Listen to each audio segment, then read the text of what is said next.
Welcome back to clean news MP. चलिए देखते हैं मध्य प्रदेश की 25 फटाफट बड़ी खबरों को। इससे पहले आप न्यूज को कहां से देख रहे हैं हमें कमेंट में जरूर बताएं। साथ ही वीडियो को लाइक करना बिल्कुल ना भूलें। दिव्यांग सदस्यों के लिए आजीवन रहेगी परिवार पेंशन की पात्रता, आयु का बंधन होगा समाप्त। मध्य प्रदेश में शासकीय सेवा से सेवानिवृत्त हुए पेंशनर के लिए बनाए नियमों में परिवर्तन होगा। अभी पेंशनर की मृत्यु होने पर पति या पत्नी को परिवार पेंशन की पात्रता होती है। इनकी मृत्यु होने पर परिवार में आश्रित दिव्यांग है तो उसे आजीवन परिवार पेंशन की पात्रता होती है, लेकिन दिव्यांगता 25 वर्ष की आयु के पूर्व की होनी चाहिए। अब आयु सीमा के इस प्रावधान को समाप्त किया जा रहा है, यानी आश्रित 25 वर्ष की आयु के बाद दिव्यांग हो जाता है तो भी परिवार पेंशन मिलेगी। इसके साथ ही पेंशन नियम में यह प्रावधान भी किया जा रहा है कि आश्रित विधवा, परित्यक्ता और तलाकशुदा बेटी को भी परिवार पेंशन की पात्रता रहेगी। निवेश बढ़ाने के लिए उद्यमियों को सभी अनुमतियां आसानी से मिले। मध्य प्रदेश में निवेश को बढ़ावा देने के लिए उद्यमियों को सभी अनुमतियां आसानी से मिलनी चाहिए। इसके लिए प्रक्रिया जटिल न हो, एक जगह पर सभी सुविधाएं मिल जाए। निवेशकों की समस्या का समाधान त्वरित होना चाहिए। यह बात केंद्रीय सचिव उद्योग संवर्धन और आंतरिक व्यापार विभाग अनुराग जैन ने गुरुवार को मंत्रालय में विभिन्न औद्योगिक संगठनों के प्रतिनिधियों की बैठक में कही। साथ ही 11 और 12 जनवरी को इंदौर में ग्लोबल इन्वेस्टर्स समिट को निवेशकों की सहभागिता से सफल बनाने और राज्य में निवेश को आकर्षित करने के लिए नीति एवं प्रक्रियाओं को लेकर चर्चा की।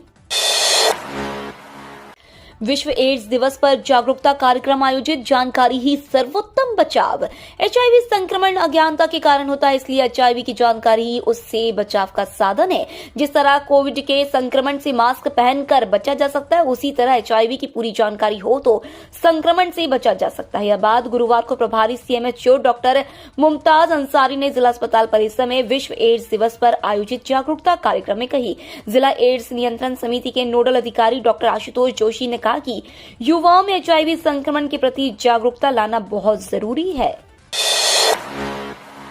बिना हेलमेट सरकारी कर्मचारियों को नहीं मिलेगा सरकारी कार्यालयों में प्रवेश। सड़क सुरक्षा अभियान को लेकर लगातार जागरूकता अभियान चला रहा है। इस अभियान को लेकर जनप्रतिनिधि, प्रशासनिक अधिकारी और आमजनों का भी सहयोग मिल रहा है, जिसके चलते लोगों में भी जागरूकता नजर आ रही है। गुरुवार को हेलमेट खरीदने के लिए बाजार में लोगों की भीड़ भी नजर आई। साथ ही लोग हेलमेट का इस्तेमाल कर रहे हैं। कलेक्टर शीतला पटले ने आदेश जारी किए हैं कि बिना हेलमेट के सरकारी कार्यालयों में कर्मचारियों को प्रवेश नहीं दिया जाएगा। इतना ही नहीं, पेट्रोल लेने के पहले हेलमेट लगाना अनिवार्य होगा। इसके बाद ही पंप संचालक पेट्रोल दे सकेंगे। मध्य प्रदेश में 4 दिसंबर को मनाया जाएगा जननायक टंटिया मामा का बलिदान दिवस। जनजातीय जननायक टंटिया मामा के बलिदान दिवस पर 4 दिसंबर को इंदौर में कार्यक्रम होंगे। मुख्यमंत्री शिवराज सिंह चौहान ने पाताल पानी स्थित टंटिया मामा मंदिर में पूजन कर प्रतिमा पर माल्यार्पण और पौधारोपण के बाद सभा को संबोधित करेंगे। भंवरकुआ पर टंटिया मामा प्रतिमा का अनावरण किया जाएगा। नेहरू स्टेडियम में टंटिया मामा आर्थिक कल्याण योजना के हितग्राहियों को हित लाभ का वितरण करने के साथ संवाद भी करेंगे। मुख्यमंत्री ने कार्यक्रम तैयारियों की समीक्षा की। डुमना नेचर पार्क के साइकिल ट्रैक की होगी मरम्मत, शुरू होगी लाइब्रेरी। डुमना नेचर पार्क में पर्यटकों के लिए मौजूद सुविधा और उनकी मौजूदा हालात को देखने के लिए बुधवार को निगम आयुक्त आशीष वरिष्ठ आला अधिकारियों के साथ यहां पहुंचे। इस दौरान निगम आयुक्त ने साइकिल ट्रैक, लाइब्रेरी का निर्माण, प्रशासनिक भवन के जीर्णोद्धार की प्रगति और गजीबो ट्री हाउस को देखा। उन्होंने पर्यटकों की सुविधा के लिए तैयार कराई जा रही लाइब्रेरी, प्रशासनिक भवन और साइकिल ट्रैक की मरम्मत करने के निर्देश दिए। मेडिकल विशेषज्ञ परीक्षा रिक्त पद का पुनरीक्षण। एमपीपीएससी द्वारा मेडिकल विशेषज्ञ के पद के साक्षात्कार के संबंध में सूचना जारी की गई है। मेडिकल विशेषज्ञ रिक्त पदों का पुनरीक्षण किया गया है, जिसके साथ ही अभ्यर्थियों के इंटरव्यू की तिथि की घोषणा भी की गई है। 21 और 22 दिसंबर को इंटरव्यू का आयोजन किया जाना है। इसके लिए कॉल लेटर 12 दिसंबर को एमपीपीएससी के ऑफिशियल वेबसाइट पर अपलोड किया जाएगा। उम्मीदवार ऑफिशियल वेबसाइट के जरिए कॉल लेटर डाउनलोड कर सकेंगे। जबलपुर में तैयारी से पहले आ गई धान उपार्जन की तारीख। जिले में धान खरीदी का काम शुरू हो चुका है। खाद्य एवं नागरिक आपूर्ति विभाग और जिला विपणन की ओर से तैयारियां की जा रही है, लेकिन तैयारियों के पूरा होने से पहले खरीदी शुरू किए जाने की तारीख आ गई है। अब तक जिले के निर्धारित खरीदी केंद्रों की स्थापना भी नहीं की जा सकी है। अनेक क्षेत्रों में तय मानदंडों में भी विषमता देखने में आ रही है। जिले में इस साल 50,324 किसानों ने धान विक्रय के लिए पंजीयन कराया है। उपार्जन शुरू होने के हफ्ता भर पहले से स्लॉट बुकिंग का काम शुरू कर दिया गया था, लेकिन अब तक 5,000 किसानों ने भी स्लॉट बुक नहीं कराए हैं। वन रक्षक और जेल प्रहरी के पदों पर निकली भर्ती। एमपीपीबी प्रदेश का सबसे बड़ा एग्जामिनेशन बोर्ड है, जिसके अंतर्गत कई तरह के पदों पर भर्ती परीक्षाएं आयोजित की जाती हैं।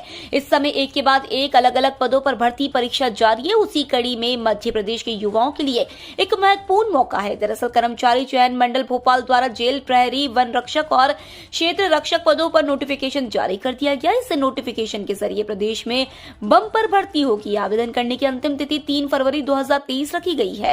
एमपीपीबी कर्मचारी चयन मंडल द्वारा 1979 पदों पर ऑनलाइन आवेदन की प्रक्रिया को पूरा किया जाएगा। इसके लिए आवेदन 20 जनवरी 2023 से शुरू होंगे। मुख्यमंत्री शिवराज सिंह चौहान ने सीईओ को निलंबित कर कहा, लापरवाही पर किसी को छोड़ूंगा नहीं। जिले के सेंधवा विकासखंड के ग्राम चाचरिया में गुरुवार को आए मुख्यमंत्री शिवराज सिंह चौहान ने पैसा कानून जागरूकता सम्मेलन के मंच से अधिकारियों को तीखे तेवर दिखाए, वहीं स्थानीय नेताओं को भी नसीहत दी। उन्होंने मंच से ही सेंधवा जनपद की तत्कालीन सीईओ रीना चौहान को निलंबित कर दिया। वे अभी खंडवा जिले के पुनासा में पदस्थ वर्तमान सीईओ राजेंद्र दीक्षित को जिला पंचायत इंदौर में अटैच किया है। सीएम ने निलंबित करने की घोषणा करते हुए कहा कि लापरवाही पर किसी को भी छोड़ूंगा नहीं, चाहे वह अधिकारी हो या कोई भी। आप मुख्यमंत्री कार्यालय को सीधे शिकायत कर सकते हैं। भारत जोड़ो यात्रा में जुड़ी स्वरा भास्कर, एमपी के मंत्री ने साधा निशाना।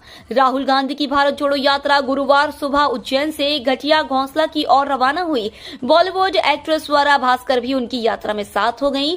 पूर्व मुख्यमंत्री दिग्विजय सिंह, कांग्रेस नेता हरीश रावत, विधायक रामलाल मालवीय, बुल्ली मोरवाल और हजारों की भीड़ कदम ताल करती चली। उनके स्वागत में बड़ी संख्या में लोग सड़क किनारे घंटों खड़े रहे। इस बीच वे सभी लोगों का हाथ हिलाकर अभिवादन करते चले। आगे आगे नेता, पीछे गाड़ियों का लंबा काफिला चला। झांसी नहीं जाएगी ताज एक्सप्रेस, ग्वालियर से दिल्ली के बीच चलेगी। रेलवे बोर्ड ने कोहरे के कारण ट्रेनों को रद्द किया है और कुछ ट्रेनों के फेरे कम किए हैं। कोहरे के कारण ग्वालियर से चलने व गुजरने वाली 3 ट्रेनें प्रभावित हुई हैं। 1 दिसंबर से ग्वालियर झांसी के बीच ताज एक्सप्रेस नहीं चल रही है। चंबल एक्सप्रेस ग्वालियर मथुरा के बीच नहीं दौड़ेगी, जबकि बरौनी मेल रद्द रहेगी। ग्वालियर से गुजरने वाली 3 ट्रेनें प्रभावित हुई हैं। इन 4 ट्रेनों के फेरे कम होने से 100 से 150 किलोमीटर दायरे में सफर करने वाले यात्रियों को परेशानी हो सकती है। उत्तर भारत में घना कोहरा छाता है, जिससे उत्तर भारत की ओर से आने वाली ट्रेनें घंटों देरी से चलती है, जिसमें ताज एक्सप्रेस सबसे ज्यादा प्रभावित होती है। जबलपुर जिले के स्कूलों की ऑनलाइन मॉनिटरिंग की तैयारी, कम्युनिकेशन प्लान बनाने के निर्देश। जिले की सभी शालाओं का कम्युनिकेशन प्लान तैयार करने के निर्देश शिक्षा विभाग के अधिकारियों को दिए गए हैं। यह आदेश कलेक्टर सौरभ कुमार सुमन ने दिए। उन्होंने कहा कि कम्युनिकेशन प्लान में शालाओं में पदस्थ प्रधान अध्यापकों और सभी शिक्षकों के मोबाइल नंबरों को शामिल किया जाए, ताकि वीडियो कॉलिंग के जरिए प्रत्येक शाला की जिला स्तर से भी मॉनिटरिंग की जा सके। कलेक्टर सुमन ने ये निर्देश शिक्षा विभाग की गतिविधियों की समीक्षा के लिए कलेक्ट्रेट सभा कक्ष में आयोजित बैठक में दिए। नल से जल पहुंचाने वाले प्रामाणिक गांवों में मध्य प्रदेश पहले स्थान पर। नल से जल पहुंचाने वाले प्रामाणिक गांवों में मध्य प्रदेश देश में पहले स्थान पर है। जल जीवन मिशन में अब तक 7062 गांवों के प्रत्येक परिवार को नल से जल उपलब्ध कराया जा चुका है। प्रदेश के 54,86,000 से अधिक ग्रामीण परिवारों के घर पर नल कनेक्शन से जल उपलब्धता सुनिश्चित की जा चुकी है। 50,000 करोड़ रुपए की लागत से जल प्रदाय योजनाओं पर काम किए जा रहे हैं। बिजली के नुकसान को कम करने के लिए 4 साल में खर्च किए जाएंगे 9,466 करोड़। पूर्व क्षेत्र विद्युत वितरण कंपनी अपने 60 लाख से ज्यादा बिजली उपभोक्ताओं के लिए स्मार्ट मीटर योजना ला रही है।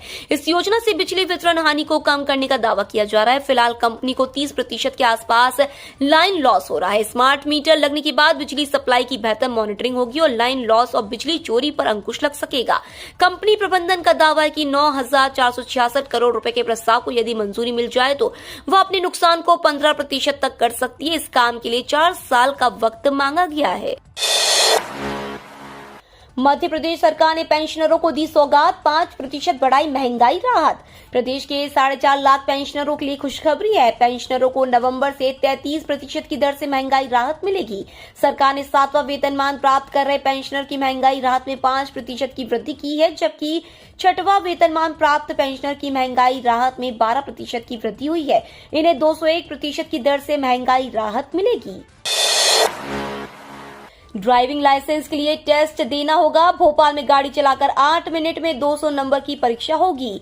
भोपाल में जल्दी ड्राइविंग लाइसेंस के लिए गाड़ी चलाकर टेस्ट देना होगा। वाहन चालक को अंग्रेजी के 8 आकार में बनाए गए ऑटोमेटिक ड्राइविंग टेस्टिंग ट्रैक पर गाड़ी चलाना होगा। सेंसर द्वारा वाहन चालक को 200 में से नंबर दिए जाएंगे। इसके लिए पास होने के लिए कम से कम 165 नंबर लाना जरूरी होगा। ट्रैक पर लगे सिस्टम का टेस्ट किया गया। इस दौरान 2 कैमरे बंद मिले। 10,000 किसान उत्पादक संगठनों की स्थापना पर काम चल रहा। सरकार खेती की लागत कम करने और किसानों की आय बढ़ाने के लिए प्रयास कर रही है। तोमर ने बताया कि कुल किसानों में से 86% छोटे और सीमांत किसान हैं। उन्होंने कहा उनकी स्थितियों में सुधार की जरूरत है। मंत्री ने कहा कि छोटे किसानों की आय को बढ़ाने के लिए सरकार 10,000 किसान उत्पादक संगठनों की स्थापना कर रही है और 1 लाख करोड़ रुपए के बुनियादी ढांचा कोष की भी घोषणा की है। इसके अलावा पशुपालन क्षेत्र के लिए भारी केंद्रीय परिव्यय वाली नई योजनाएं शुरू की गई हैं। मंत्री ने कहा कि सरकार कृषि क्षेत्र में नई तकनीकों को पेश करने पर भी ध्यान दे रही है। आम आदमी के लिए वित्त मंत्री ने किया बड़ा ऐलान, बताया कब काबू में आएगी महंगाई दर। महंगाई के स्तर को नीचे लाने के लिए पिछले कुछ महीनों में रिजर्व बैंक ऑफ इंडिया की तरफ से रेपो रेट में 1.90% की इजाफा किया गया। इसके बाद महंगाई में थोड़ी नरमी आई है। हालांकि अभी भी यह सरकार के संतोषजनक आंकड़े से ऊपर बनी हुई है। इस बीच वित्त मंत्री निर्मला सीतारमण ने कहा कि भारत महंगाई से बेहतर ढंग से निपटने में सक्षम है। उन्होंने भरोसा जताया कि भारत खाद्य कीमतों पर आपूर्ति संबंधी दबावों से निपटने के लिए अच्छी व्यवस्था के कारण महंगाई का सामना बेहतर ढंग से करने में कामयाब होगा। आपको बता दें, खुदरा मुद्रास्फीति इस साल जनवरी से ही लगातार 6% से ऊपर बनी हुई है। यह स्तर भारतीय रिजर्व बैंक के 6% के संतोषजनक स्तर से अधिक है। बीईएल में निकली बम्पर वैकेंसी, इस दिन से पहले करें अप्लाई। भारत इलेक्ट्रॉनिक्स लिमिटेड ने एक नोटिफिकेशन जारी किया है जिसके मुताबिक संस्थान में बम्पर पद पर भर्ती की जानी है। ये भर्ती अभियान बेल में ट्रेनी इंजीनियर और प्रोजेक्ट इंजीनियर सहित कई पद पर भर्ती करेगा। इस अभियान के लिए आवेदन करने के योग्य और इच्छुक उम्मीदवार आधिकारिक वेबसाइट BEL-India.in पर जाकर आवेदन कर सकते हैं। इस भर्ती अभियान के लिए आवेदन करने की प्रक्रिया प्रारंभ हो चुकी है। इस अभियान के लिए आवेदन करने की आखिरी तारीख 14 दिसंबर है। बदल गए रोजमर्रा से जुड़े ये नियम, आपकी जेब पर ऐसे डालेंगे असर। कल से किसी भी तरह का भुगतान करने के लिए डिजिटल रुपया की शुरुआत हो गई है। भारतीय रिजर्व बैंक ने इसका पायलट प्रोजेक्ट लॉन्च किया है और फिलहाल इसे 4 शहरों के 4 बैंकों में शुरू किया जा रहा है।